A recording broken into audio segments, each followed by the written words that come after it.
आकाशवाणी लखनऊ से प्रस्तुत हैं प्रादेशिक समाचार। मुख्य समाचार। प्रदेश की 9 विधानसभा सीटों पर हुए उपचुनाव के लिए कल होगी मतगणना। मतगणना स्थलों पर सुरक्षा व्यवस्था के किए गए कड़े इंतजाम। मुख्यमंत्री योगी आदित्यनाथ की अध्यक्षता में आज हुई मंत्रिपरिषद की बैठक में 23 प्रस्ताव पारित। महाकुंभ के प्रचार प्रसार के लिए देश समेत विदेशों में होंगे रोड शो। मुख्यमंत्री ने मिशन रोजगार के तहत लखनऊ में 700 से अधिक वन दरोगाओं को सौंपे नियुक्ति पत्र। कहा, बीते 7.5 वर्ष में 7 लाख से अधिक युवाओं को मिली है सरकारी नौकरी। और लखनऊ से दुधवा के लिए 25 नवंबर से शुरू होगी हेलीकॉप्टर सेवा। 1 घंटे में पूरा होगा सफर। नमस्कार, प्रदेश के समाचारों के साथ मैं मनीषा पाठक। अब समाचार विस्तार से। प्रदेश की 9 विधानसभा सीटों पर हुए उपचुनाव के लिए मतगणना कल सुबह 8 बजे से शुरू होगी। इसे लेकर सभी सीटों पर कड़े सुरक्षा इंतजाम किए गए हैं। 20 नवंबर को मतदान के दौरान हुई झड़प की कई घटनाओं को देखते हुए प्रशासन विशेष एहतियात बरत रहा है। पेश है एक रिपोर्ट। कल सुबह 8 बजे त्रिस्तरीय सुरक्षा व्यवस्था के बीच ईवीएम को खोला जाएगा और सबसे पहले पोस्टल बैलेट की गिनती की जाएगी। मतगणना स्थल के अंदर मोबाइल फोन ले जाना पूरी तरह से प्रतिबंधित रहेगा। कल 90 प्रत्याशियों की किस्मत का फैसला होगा, जिनमें 11 महिला उम्मीदवार भी शामिल हैं। पिछले विधानसभा चुनाव में इन 9 सीटों में से 4 सीटें करहल, कुंदरकी, कटहरी और सीसामऊ समाजवादी पार्टी के पास थीं। वहीं खैर, गाजियाबाद और फूलपुर पर भाजपा का कब्जा था। मंझवा सीट निषाद पार्टी के कब्जे में थी। वहीं मीरापुर सीट पर सपा की सहयोगी रही राष्ट्रीय लोकदल का उम्मीदवार जीता था। 9 में से 8 सीटें विधायकों के सांसद बन जाने की वजह से खाली हुई हैं। वहीं सीसामऊ सीट पूर्व विधायक इरफान सोलंकी के अयोग्य घोषित किए जाने के बाद खाली हुई थी। सुशील चंद्र तिवारी, आकाशवाणी समाचार, लखनऊ। मुख्यमंत्री योगी आदित्यनाथ की अध्यक्षता में आज हुई कैबिनेट बैठक में 24 में से 23 प्रस्तावों को मंजूरी दी गई।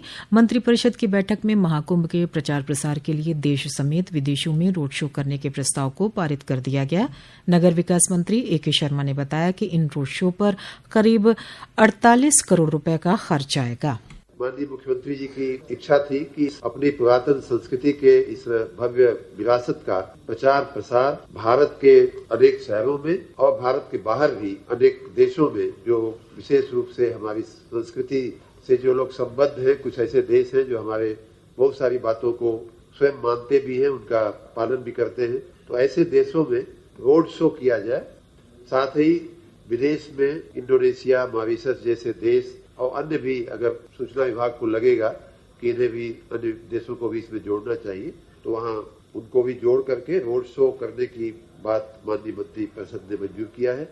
मंत्रिपरिषद की बैठक में उच्च शिक्षा विभाग में लगभग 2400 नए पद सृजित करने पर भी मुहर लगाई गई।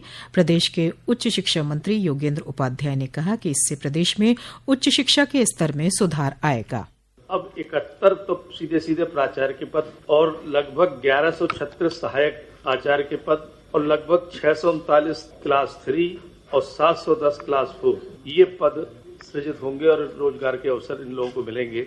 71 महाविद्यालय है तो 71 तो प्राचार्य के पद हो ही गए स्वाभाविक रूप से। 16 के एवरेज से 1136 सहायक प्राचार्य और 9 क्लास 3 के हिसाब से 639 क्लास 3 के पद और 10 क्लास 4 के हिसाब से 710 क्लास 4 के पद ये सृजित होंगे और एक रोजगार के अवसर यहाँ पर लोगों को उपलब्ध होंगे।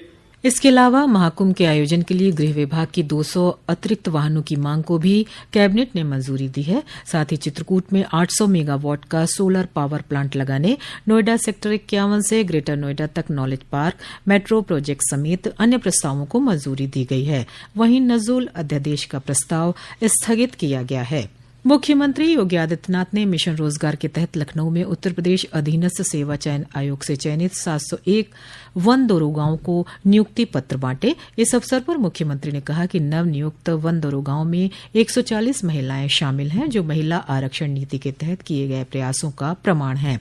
श्री योगी ने कहा कि पिछले 7 वर्षों में सरकार 7 लाख युवाओं को नौकरी देने में सफल रही है। कि गत 7.5 वर्ष के अंदर हम 7 लाख से अधिक नौजवानों को उत्तर प्रदेश सरकार में सरकारी नौकरी देने में सफल हुए। प्रधानमंत्री मोदी जी का जो विजन था, ये प्रक्रिया पूरी ईमानदारी के साथ, पारदर्शी तरीके के साथ संपन्न होनी चाहिए आज वह प्रक्रिया प्रदेश के अंदर पूरी मजबूती के साथ उतारी जा रही है। कल उत्तर प्रदेश में देश का दुनिया की सबसे बड़ी पुलिस भर्ती का परिणाम आया है। 60,244 पुलिस कार्मिक नियुक्त होंगे और नकल विहीन परीक्षा हुई। अगले 2 महीने के अंदर उनके वेरिफिकेशन की कार्रवाई, मेडिकल और फिजिकल फिटनेस की सारी कार्रवाई को संपन्न करते हुए उन्हें भी हम ट्रेनिंग सेंटर में आगे की प्रक्रिया के साथ जोड़ करके नियुक्ति की प्रक्रिया को पूरी करते हुए ट्रेनिंग के लिए भेज देंगे। आज नियुक्ति पत्र पाने वाले युवक और युवतियों ने कहा कि भर्ती प्रक्रिया का हर चरण निष्पक्ष तरीके से पूरा किया गया है। लखनऊ की अर्चना यादव ने नियुक्ति पत्र मिलने पर मुख्यमंत्री का आभार जताया। इस भर्ती प्रक्रिया में हमें हर एक स्टेज पे निष्पक्षता और पारदर्शिता महसूस हुई।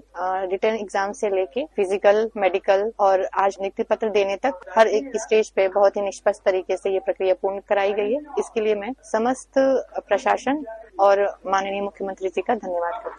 ये समाचार आप आकाशवाणी लखनऊ से सुन रहे हैं। ताज़ा समाचार जानने के लिए आप हमारी वेबसाइट newsonair.gov.in पर लॉगिन कर सकते हैं। इसके साथ ही आप प्रादेशिक समाचारों का ये बुलेटिन हमारे YouTube channel news on AIR Lucknow पर भी सुन सकते हैं।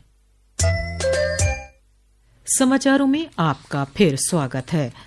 मुख्यमंत्री योगी आदित्यनाथ ने आज सुबह लखनऊ के एक स्कूल में आयोजित विश्व के मुख्य न्यायाधीशों के 25वें अंतर्राष्ट्रीय सम्मेलन का उद्घाटन किया। इस कार्यक्रम में 56 देशों के 178 मुख्य न्यायाधीश और डेलीगेट्स भाग ले रहे हैं। कार्यक्रम में अपने संबोधन में मुख्यमंत्री ने वसुधैव कुटुम्बकम के महत्व पर जोर देते हुए इसे भारत की वैश्विक मानवता के लिए प्रतिबद्धता का प्रतीक बताया। उन्होंने भारत के संविधान के अनुच्छेद 51 की भावनाओं को विश्व शांति और सुरक्षा के लिए प्रेरक बताया।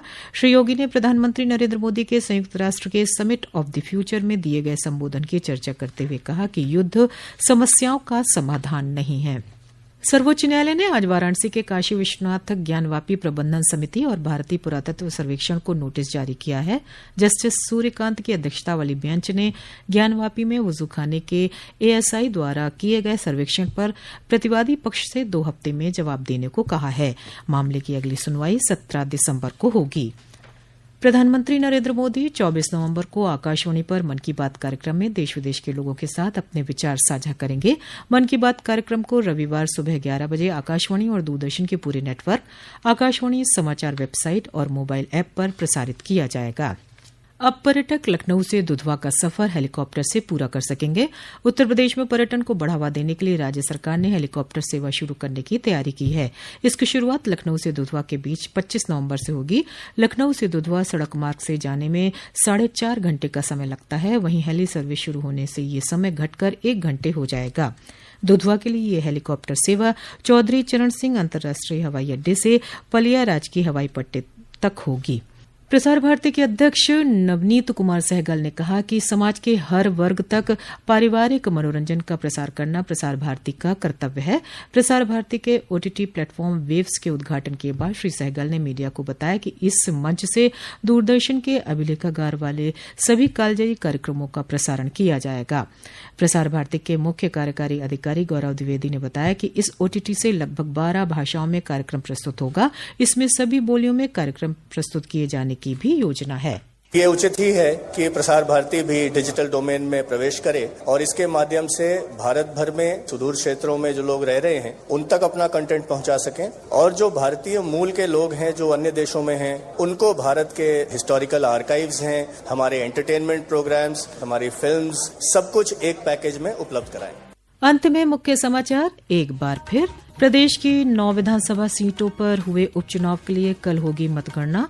मतगणना स्थलों पर सुरक्षा व्यवस्था के किए गए कड़े इंतजाम। मुख्यमंत्री योगी आदित्यनाथ की अध्यक्षता में आज हुई मंत्रिपरिषद की बैठक में 23 प्रस्ताव पारित। महाकुंभ के प्रचार प्रसार के लिए देश समेत विदेशों में होंगे रोड शो। मुख्यमंत्री ने मिशन रोजगार के तहत लखनऊ में 700 से अधिक वन दरोगाओं को सौंपे नियुक्ति पत्र। कहा बीते 7.5 वर्ष में 7 लाख से अधिक युवाओं को मिली है सरकारी नौकरी। और लखनऊ से दुधवा के लिए 25 नवंबर से शुरू होगी हेलीकॉप्टर सेवा। 1 घंटे में पूरा होगा सफर। इसी के साथ प्रादेशिक समाचारों का ये बुलेटिन यहीं समाप्त हुआ। नमस्कार।